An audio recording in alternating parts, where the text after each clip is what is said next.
Yo les postes, j'espère que vous allez bien. Bienvenue dans cette nouvelle vidéo les postos. Comme vous le savez, depuis plusieurs années maintenant, on nous explique que Nasser Al-Khelaifi est le vrai problème au Paris Saint-Germain. Le président du Paris Saint-Germain qui a mis dans le confort pendant des années des joueurs qui ne le méritaient pas, en donnant les pleins pouvoirs à certains joueurs qui se sont crus tout permis, à fumer, à sortir, à partir en vacances, enfin qui pensaient plus aux fêtes et à l'extra-football plutôt qu'au football. Ça fait vraiment polémique autour de plusieurs années, surtout après les matchs contre City en 2016, la remontada en 2017, l'élimination contre le Real Madrid en 2018, etc. etc. Donc voilà, le nom de Nasser Al-Khelaifi ressort dans beaucoup d'affaires ces derniers temps. Le président du Paris Saint-Germain, très clairement, est qualifié comme le principal responsable de tout ce qui se passe au Paris Saint-Germain. Les affaires se multiplient autour du Paris Saint-Germain depuis la reprise de la saison. S'il est fréquent de voir le club parisien être perturbé par des affaires extrasportives, et ça depuis des années maintenant, l'accumulation des dernières semaines fait tout de même mal.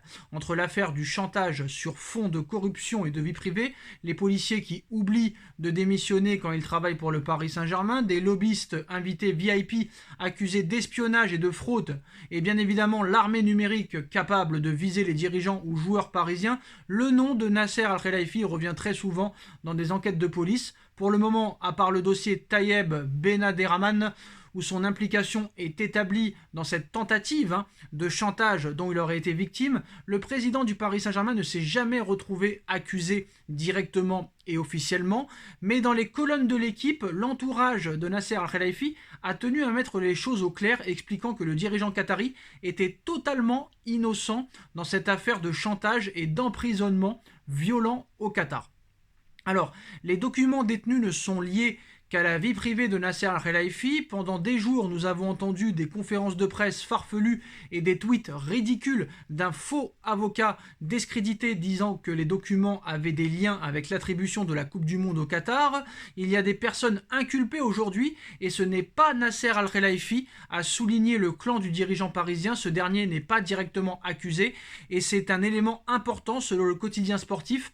Nasser Al-Khelaifi a toujours le soutien total de l'émir Al Thani, le propriétaire du Paris Saint-Germain, qui lui fait confiance avec sa dizaine de casquettes de ministre du Qatar, à président de la fédération de tennis, en passant par la présidence du Paris Saint-Germain, de Beansport, de la Ligue de football professionnelle bientôt, va savoir, de l'ECA, etc., etc. Mais il y a un élément qui peut faire tourner les choses au vinaigre. À Doha, ces bruits ne sont guère appréciés, mais Nasser Al-Khelaifi a la confiance des hauts dirigeants pour le moment.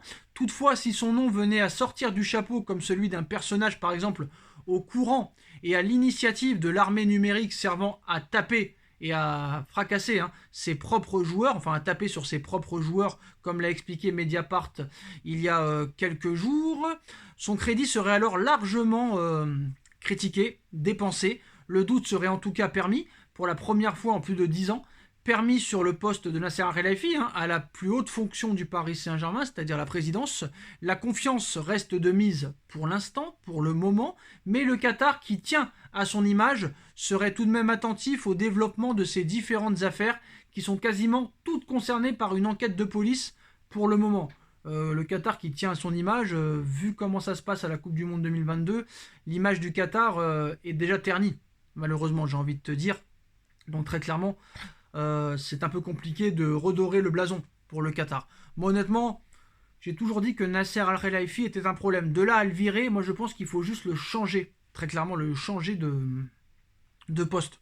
Par exemple, de le sortir de la présidence du PSG, de mettre réellement un vrai président délégué à la Jean-Michel Aulas ou à la Aurelio De Laurentiis à Naples ou à un Marotta de l'Inter de Milan, ou peut-être un président comme celui de la Lazio, Claudio Nolito, qui sont vraiment très très bons, très efficaces, très autoritaires.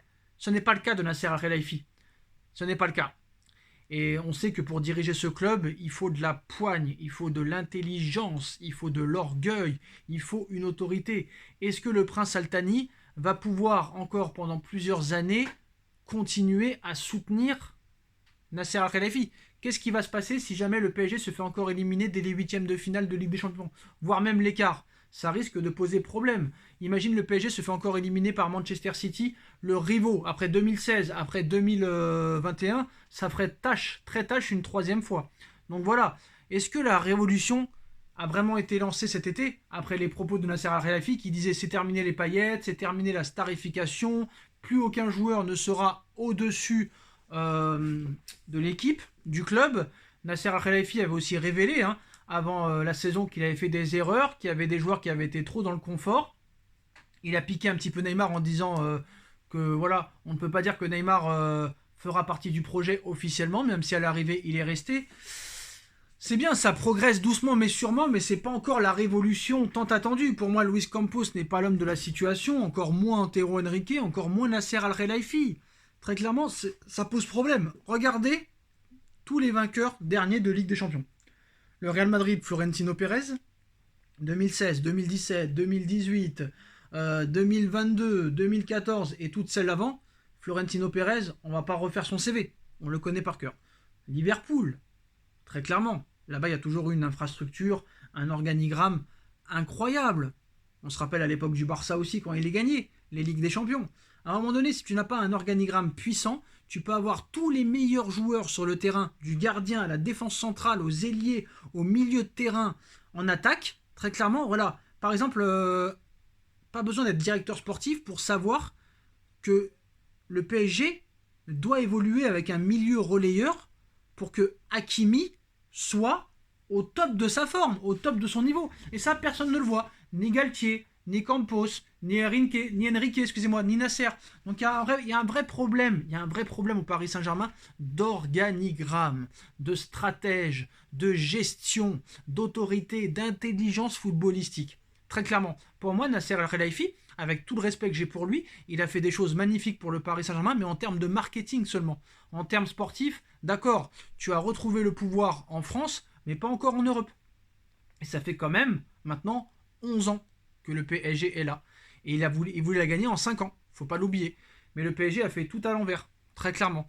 Et pour moi, là, bon, il reste là maintenant 8 mois. Si très clairement le PSG n'atteint pas un minimum d'objectifs cette saison, et à un moment donné, voilà, peut-être que l'émir et Nasser sont de très grands amis, peut-être les meilleurs amis du monde, qu'ils ont une confiance aveugle l'un envers l'autre, mais à un moment donné, si ça ne marche pas encore cette saison et que le PSG échoue, il va falloir très clairement se poser les réelles questions, même si les réelles questions, il fallait se les poser bien avant, en 2016, 2017, 2018, 2019, 2020, 2021, 2022. Tous les ans, on dit que ça y est, c'est le grand ménage, c'est la grande révolution. Mais à l'arrivée, on ne voit rien. Parler n'est pas agir, malheureusement. Vous l'avez tous vu en action. Tirez-en vos propres conclusions. Voilà les postos, dites-moi en commentaire ce que vous en pensez. Est-ce que Nasser Al-Khelaifi est le principal problème au Paris Saint-Germain? On like, on partage, on commente, on s'abonne et on se retrouve très vite pour une nouvelle vidéo les postos. Tchuss.